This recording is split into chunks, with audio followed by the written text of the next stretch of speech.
നിങ്ങൾ കൊട്ടിയൂരേക്ക് പോകുന്ന ആൾക്കാരാണോ? അങ്ങനെയാണ് ഫ്രീ ആയിട്ട് ഫുഡ് കിട്ടുന്ന സ്ഥലം നമ്മുടെ നാട്ടിലുണ്ട്. അപ്പൊ ഇവിടെ ആയിട്ടാണ് സേവാഭാരതി അന്നദാനം വരുന്നത്. അപ്പൊ ഇവിടെ പന്തലൊക്കെ കെട്ടി കഴിഞ്ഞിട്ടുണ്ട്. ഏകദേശം മെയ് 31-ാം തീയതി മുതലാണ് ഇവിടെ ഫുഡ് കൊടുക്കാൻ തുടങ്ങുന്നത്. അപ്പൊ നിങ്ങൾക്കാണെങ്കിൽ ഇവിടുന്ന് ഫ്രീ ആയിട്ട് ഫുഡ് കിട്ടുന്നതായിരിക്കും. അപ്പൊ നിങ്ങൾക്ക് എന്തെങ്കിലും സ്പോൺസർ ചെയ്യണമെന്നുണ്ടെങ്കിൽ ഇവിടുത്തെ കൗണ്ടറിൽ പറഞ്ഞാൽ മതി, ഇവിടെ സ്പോൺസർ ചെയ്യാൻ വേണ്ടി പറ്റും. അപ്പൊ ഇവിടെ ടോയ്ലറ്റും കാര്യങ്ങളൊക്കെ ഉണ്ട്. നിങ്ങൾക്ക് ഇവിടെ വന്നിട്ട് ഇറങ്ങിയിട്ടുണ്ടെങ്കിൽ ഫുഡ് കഴിച്ചിട്ട് വേണമെങ്കിൽ ടോയ്ലറ്റ് പോകണമെങ്കിൽ ടോയ്ലറ്റും പോകാം. അങ്ങനത്തെ കുറച്ച് സംഭവങ്ങളും കാര്യങ്ങളൊക്കെ ഉണ്ട്. ഇവിടെ പണിയെടുത്തുകൊണ്ടിരിക്കുന്നതാണ്. ഇപ്പൊ മെയ് 31-ന് ഇവിടെ തുറക്കുന്നതായിരിക്കും. അപ്പൊ ഇതാണ് സ്പോട്ട് വരുന്നത്. അപ്പൊ ഈ സ്പോട്ടൊക്കെ നമ്മൾ ലാസ്റ്റ് പറഞ്ഞുതരാം. അപ്പൊ ഇവിടെ ആണെങ്കിൽ അത്യാവശ്യം ആൾക്കാർക്ക് ഇരിക്കാനുള്ള സൗകര്യവും കാര്യങ്ങളൊക്കെ ഉണ്ട്. അപ്പൊ ഇവിടെ പാർക്കിംഗ് സൗകര്യം പുറത്ത് തന്നെ ആയിട്ടുണ്ട്. പുറത്ത് റോഡ് സൈഡിൽ തന്നെ അത്യാവശ്യം സ്ഥലമുള്ള സ്ഥലത്ത് തന്നെ പാർക്കിംഗ് ഉണ്ട്. അതിന്റെ ആൾക്കാരൊക്കെ നിങ്ങൾക്ക് ഇവിടെ തന്നെ ഉണ്ടാവും, പാർക്ക് ചെയ്യാൻ പറഞ്ഞിരുന്ന ആൾക്കാരൊക്കെ.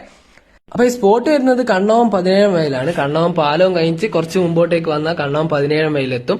അവിടെയാണ് ഗൈസ് ഈ ഒരു സ്പോട്ട് വരുന്നത്. ഗൈസ് എന്റെ നാട് എന്ന് പറഞ്ഞത് അമ്മേന്റെ വീടാണ് ഗൈസ്. എന്റെ വീട് ഇവിടെയല്ല ഗൈസ്, അമ്മേന്റെ വീട് ഇവിടെ തന്നെയാണ്. അപ്പൊ ഈ ഒരു അന്നദാനത്തിന്റെ മുമ്പിൽ തന്നെയുള്ള ഈ ഒരു വീടാണ് എന്റെ അമ്മേന്റെ വീട്. അപ്പൊ എല്ലാവർക്കും ഫ്രീ ആയിട്ട് സദ്യ നല്ല പായസം കഴിക്കണമെങ്കിൽ ഇവിടത്തേക്ക് പോയി കേട്ടോ.